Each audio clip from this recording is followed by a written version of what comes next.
الحمدللہ والصلاۃ والسلام علی رسول اللہ بعد۔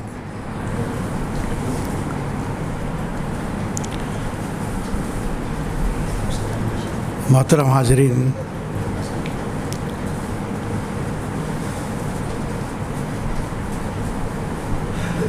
چونکہ پروگرام شیخ کا ہے، آپ تمام ان سے سننے کے لیے آئے ہیں۔ کچھ وقت مجھے بھی کہنے کے لیے کہا گیا ہے، تو دو چار باتیں انشاءاللہ اس مناسبت سے آپ کے سامنے رکھوں گا۔ اعوذ باللہ من الشیطان الرجیم، بسم اللہ الرحمن الرحیم۔ ارأیت الذی یکذب بالدین فذلک الذی یدع الیتیم ولا یحض علی طعام المسکین۔ یہ سورہ ماعون ہے۔ تقریباً لوگوں کو، آپ تمام کو ہی، بچوں کو بھی یہ سورت یاد ہوگی۔ ابتدائی آیتیں میں نے پڑھی ہیں، ابتدائی آیتیں میں نے پڑھی ہیں، انہی کے تعلق سے کچھ باتیں آپ کے سامنے میں رکھوں گا۔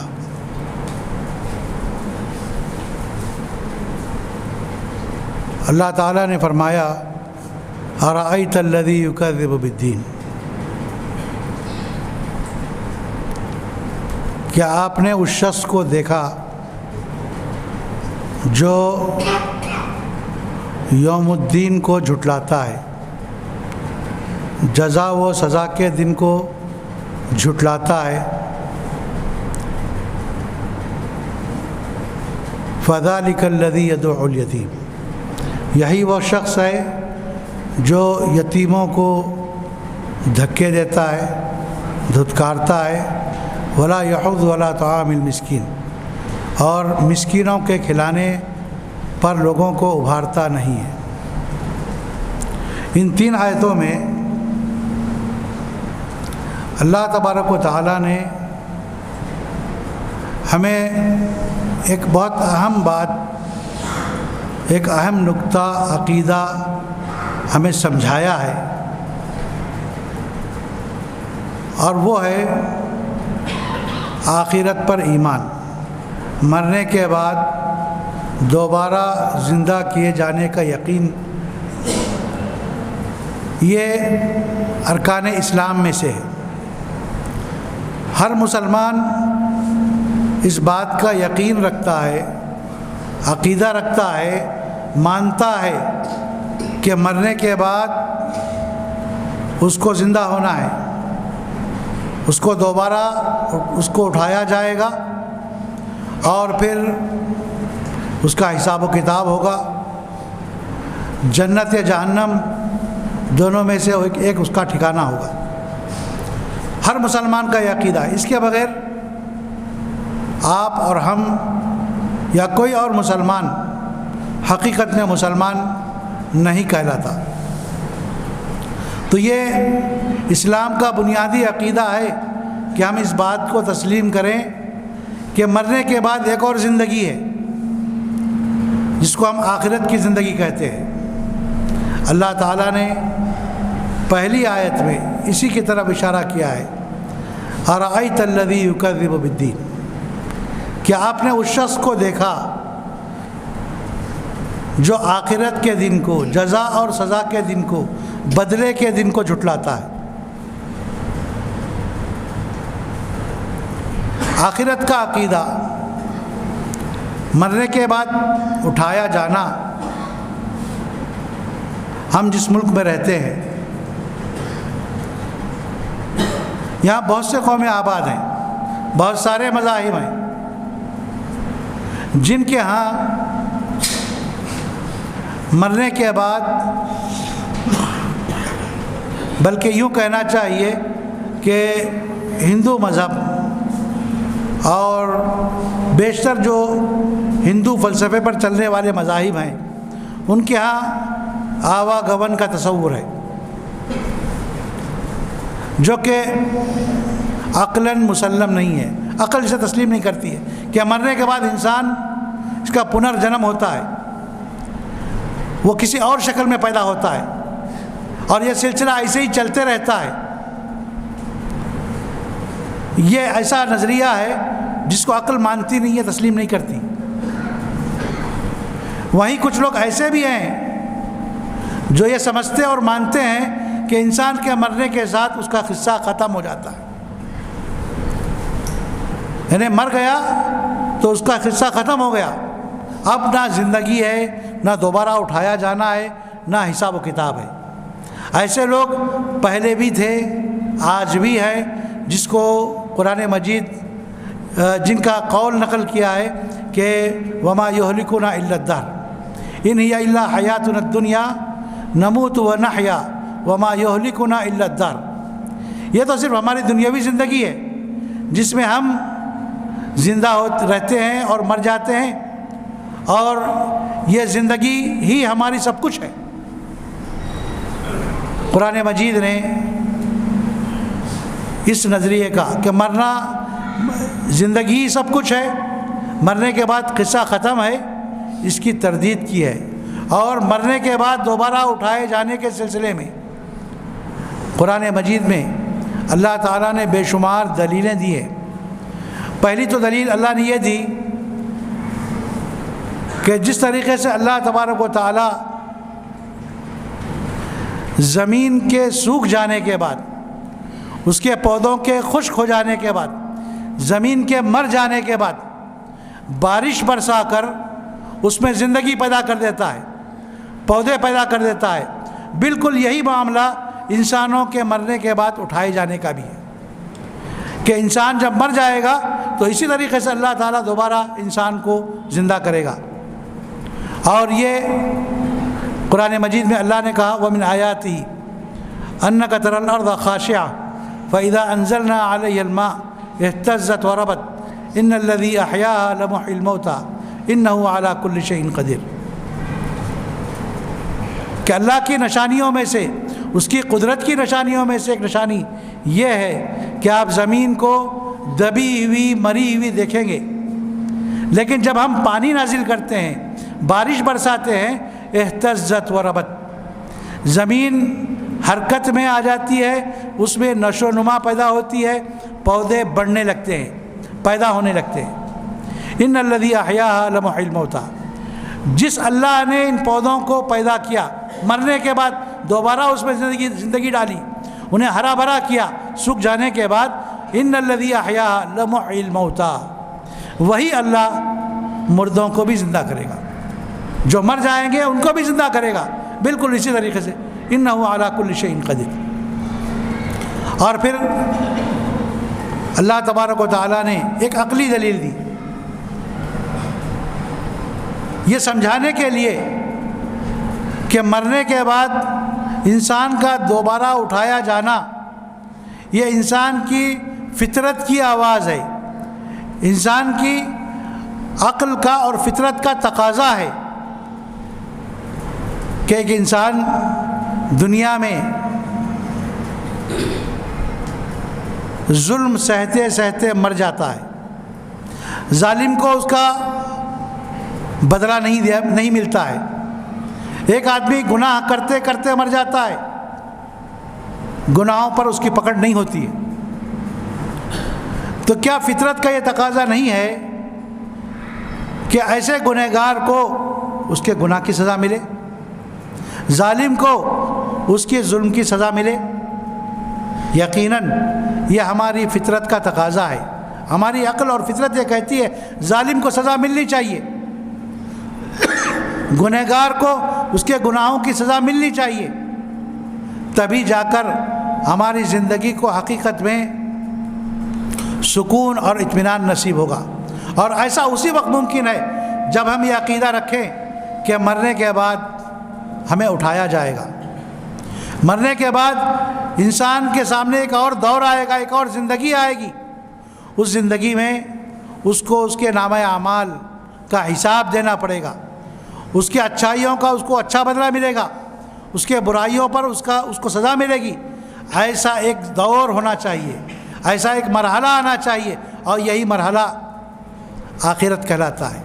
یہ انسان کی فطرت کی آواز ہے، فطرت کا تقاضا ہے کہ مرنے کے بعد انسان کو دوبارہ اٹھایا جائے، اس سے حساب و کتاب لیا جائے، اس کی اچھائیوں پر، نیکیوں پر اسے اچھا بدلہ ملے، برائیوں پر اسے سزا ملے۔ ورنہ ایک آدمی لاکھ گناہ کرتے کرتے مر جاتا ہے، دنیا میں ہم یہ دیکھتے ہیں کہ وہ گناہ کرتے کرتے چلا گیا، ظلم کرتے کرتے چلا گیا، لیکن اس کو دنیا میں سزا نہیں ملی۔ تو ایک دور ایسا ہونا چاہیے جہاں ایسے ظالموں کو سزا ملے۔ قرآن مجید نے اسی کو سمجھایا، افحسبتم انما خلقناکم عبثا وانکم الینا لا ترجعون، کیا تم نے گمان کر رکھا ہے کہ ہم نے تمہیں بیکار پیدا کیا ہے، بے مقصد پیدا کیا ہے، اور تم ہماری طرف لوٹائے نہیں جاؤ گے؟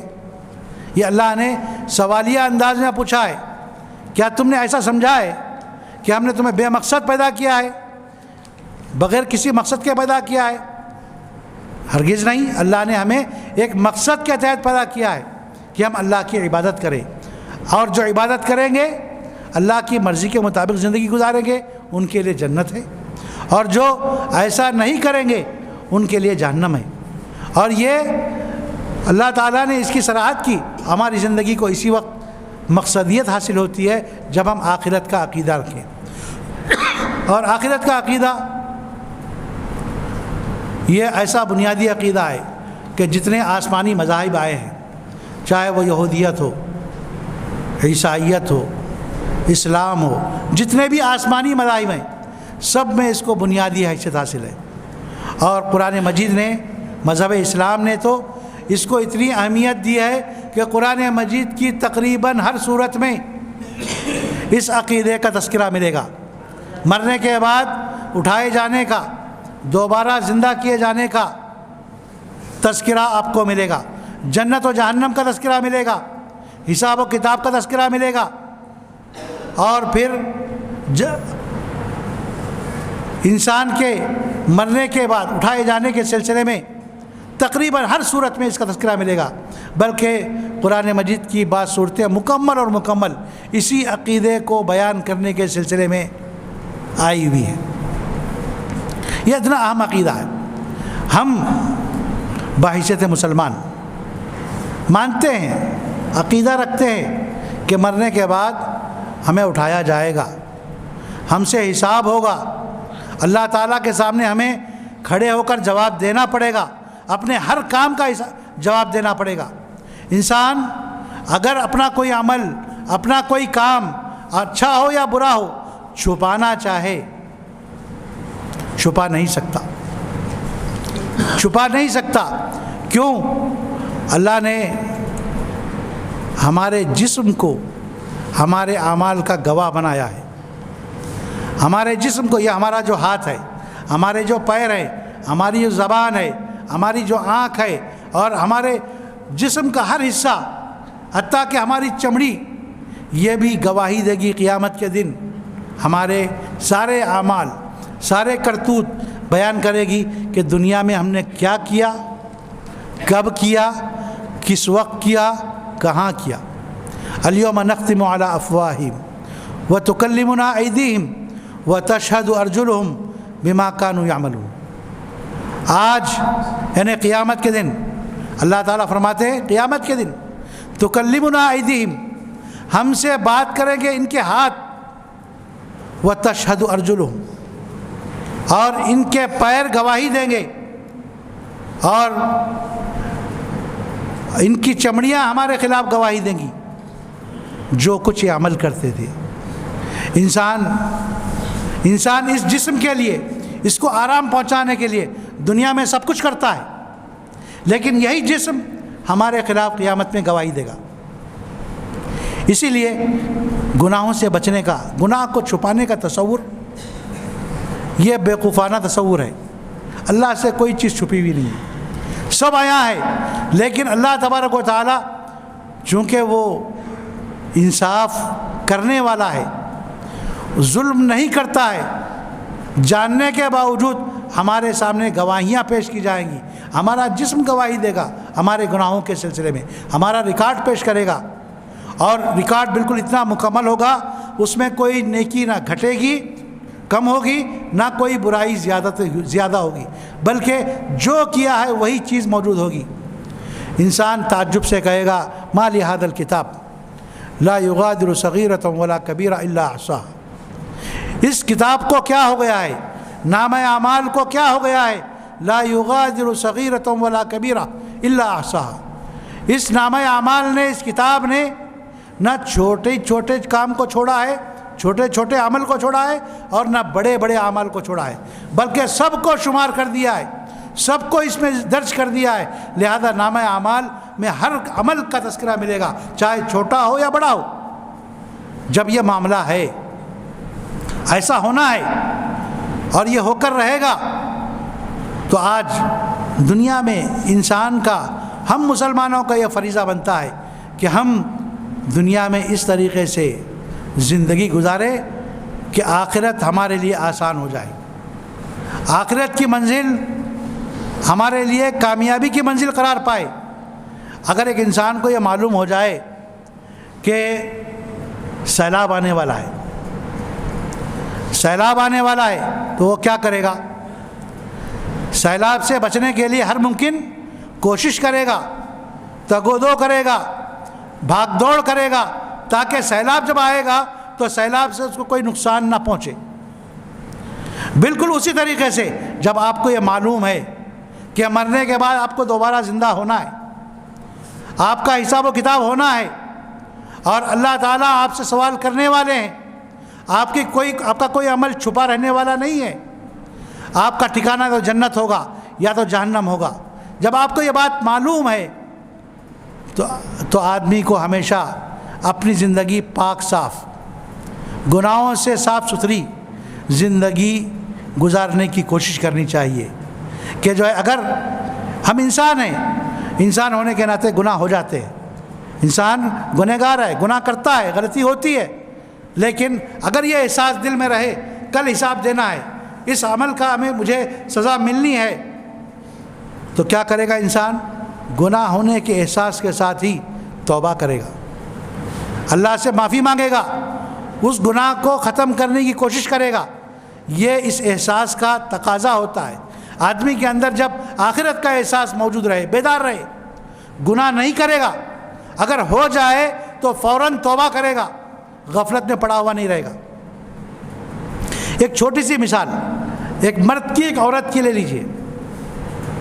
معاذ اسلمی ایک صحابی ہیں، ان سے گناہ سرزد ہو گیا، ایسا گناہ جس کی سزا اسلام نے پتھروں سے مار مار کر ہلاک کرنا قرار دیا ہے، جس کو رجم کرنا کہتے ہیں۔ یعنی آدمی اگر کسی عورت کے ساتھ شادی شدہ ہونے کے باوجود کسی عورت کے ساتھ غلط کام کرے تو اس کی سزا یہ ہے اسلام میں کہ اس کو پتھروں سے مار کر ہلاک کیا جائے، سنگسار کیا جائے۔ معاذ اسلمی صحابی سے یہ گناہ ہو گیا، تصور کیجئے گناہ ہو گیا، سزا بھی معلوم ہے ان کو کہ میں اگر یہ گناہ اللہ کے نبی کے سامنے چلا گیا عدالت میں تو وہاں سے سزا کیا آئے گی؟ سزا یہ ہوگی کہ مجھے پتھروں سے مار کر ختم کر دیا جائے، یہ ان کو معلوم تھا۔ لیکن اس سے زیادہ انہیں اس بات کا یقین تھا کہ مرنے کے بعد مجھے اللہ کے سامنے پیش ہونا ہے، وہاں اس گناہ کا حساب و کتاب دینا ہے۔ تو انہوں نے فوراً کیا کیا؟ سوچا آخرت کی سزا کے مقابلے میں دنیا میں پتھروں سے ہلاک ہونا یہ زیادہ آسان ہے، یہاں ایک ہی مرتبہ موت آئے گی، لیکن آخرت میں تو موت بھی آنے والی نہیں ہے۔ لہذا انہوں نے اللہ کے نبی صلی اللہ علیہ وسلم کے سامنے آ کر اپنے گناہ کا اعتراف کیا۔ اللہ کے نبی نے 3 مرتبہ موقع دیا تاکہ وہ آدمی اپنے اعتراف سے مکر جائے، لیکن جب بار بار اعتراف کیا تو اللہ کے نبی نے انہیں سنگسار کرنے کا حکم دیا۔ ذرا غور کریں، اتنی سخت سزا آخر انہوں نے کیوں؟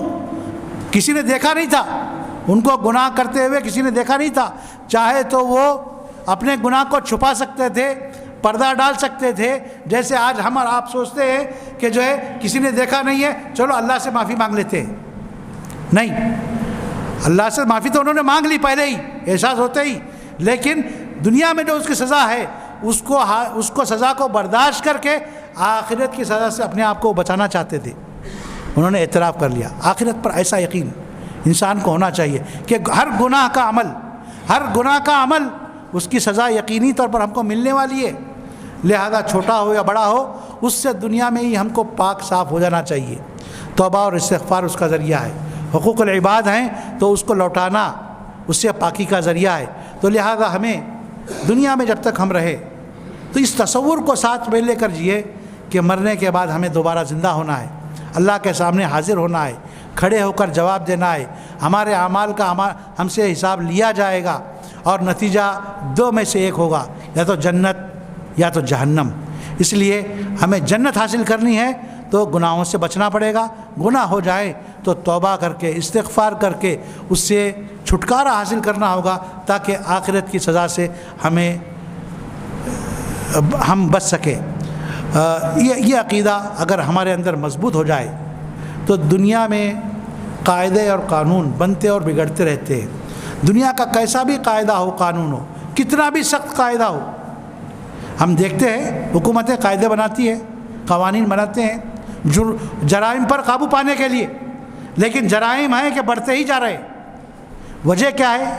یہ طریقہ جرائم پر قابو پانے کا نہیں ہے، اصل طریقہ یہ ہے کہ آدمی کے اندر اللہ کے سامنے جواب دہی کا احساس، آخرت کا عقیدہ اگر مضبوط کر دیا جائے اپنے نوجوانوں میں، اپنے بچوں میں، اپنے بڑوں میں، تو ہم بآسانی مسلم معاشرے میں جو خرابیاں ہیں، جو جرائم ہیں، ان پر قابو پا سکتے ہیں اور ان سے ہم اپنے معاشرے کو پاک کر سکتے ہیں۔